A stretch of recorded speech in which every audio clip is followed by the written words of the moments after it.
కొంతమంది స్వార్థం కోసమే పార్టీని విడిచిపోతున్నారన్నారు ఏపీ సీఎం చంద్రబాబు. పార్టీ నుంచి లీడర్లు పోతున్నారే తప్ప కార్యకర్తలు వెళ్లడం లేదన్నారు. 2019లో తెలంగాణలో టీడీపీని అధికారంలోకి తీసుకురావడమే లక్ష్యమన్నారు చంద్రబాబు. రంగారెడ్డి జిల్లా టీడీపీ నేతలతో ఆయన ప్రత్యేకంగా సమావేశమయ్యారు. అటు పార్టీ మారిన ఎమ్మెల్యేలు రాజీనామా చేసి మళ్లీ గెలవాలని సవాల్ విసిరారు రాష్ట్ర టీడీపీ అధ్యక్షుడు ఎల్ రమణ. మీటింగ్లో కూడా మాట నాకేం పని అంటున్నాడు. ఎక్కడి నుంచి వచ్చారు మీరు నేను అడుగుతున్నా. ఈ మహానాయకుడు నా దగ్గర పనిచేశాడు. ఈ యొక్క ట్రస్ట్ భవన్లో పాఠాలు చెప్పాడు.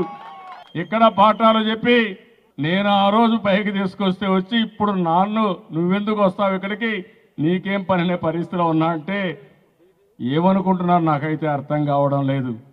చాలామంది మాట్లాడారు చరిత్రలో. నేను ప్రజల కోసం ఉన్నా, ఎవరు ఎన్ని మాట్లాడినా సరే వీళ్ళు ఏమీ చేయలేరు. నా బలం ప్రజల బలం, నా బలం కార్యకర్తల బలం. ఇది ఎవ్వరూ విడదీయలేరు, ఎవరు ఏమీ చేయలేరని చెప్పి కూడా నేను మీకు తెలియజేస్తున్నా. మనోళ్ళు చూస్తే భయం కాబట్టి మాట్లాడుతున్నారు.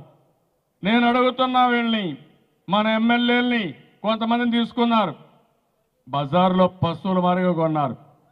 నేను ఇప్పుడు సవాలు విసురుతున్నా, రాజీనామా చేయండి, మళ్ళీ గెలవండి, మీ సత్తా ఏంటో చూద్దామని చెప్పి సవాలు విసురుతున్నా. కొంతమంది నాయకులు స్వార్థంతో పోయారు, స్వప్రయోజనాల కోసం పోయారు. రంగారెడ్డి జిల్లా తెలుగుదేశం పార్టీకి కంచు కోట. ఒకరిద్దరు పోయినా ఏమీ కాదు. తెలుగుదేశం పార్టీ నుంచి నాయకులు పోతున్నారే కానీ కార్యకర్త ఒక్కరు కూడా చెక్కు చెదరడం లేదు.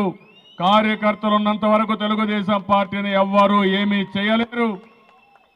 నేను ఒకటే నా ఆలోచన, మళ్ళీ తెలుగుదేశం పార్టీ జెండా తెలంగాణలో రెపరెపలాడాలి. 2019లో మళ్ళా అధికారం రావాలి. వచ్చే వరకు వదిలిపెట్టను. నేను పట్టుకుంటే ఉడువు పట్టు తప్ప వదిలిపెట్టే సమస్య లేదు. ఆ విషయాలు గుర్తుపెట్టుకోవాలి.